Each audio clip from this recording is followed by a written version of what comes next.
Cannes रे भारतीय छात्रों को ला सिने पुरस्कार।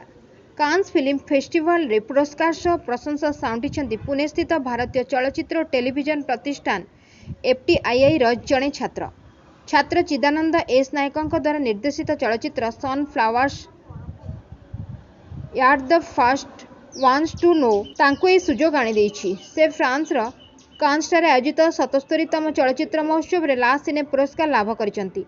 सारा विश्व रे विभिन्न चलचित्र शिक्षानुष्ठान अध्ययन समय छात्र छात्री जो चलचित्र निर्माण करितांती ताहाको ए वर्ग रे प्रवेश मिलिथाय। गुरुवार विजयीक नाम घोषणा होइतबा बेले श्री नायक ए पुरस्कार ग्रहण करिसंती। चलचित्र कैमेरा चित्र उत्तोलन करिसंती सुरेश ठाकुर। मनोज भीଙ୍କ द्वारा यह संपादित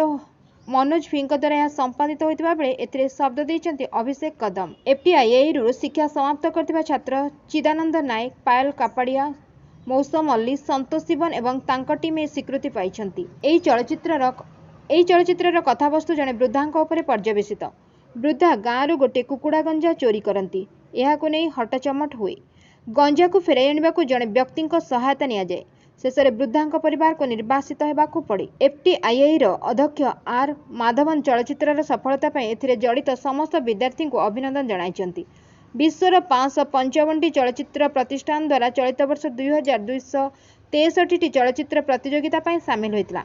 एथिमध्यरु चिदानंद एस नायकंक द्वारा चलचित्र ला सिने पुरस्कार लाभ करिछि। Bureau report 51 news agency.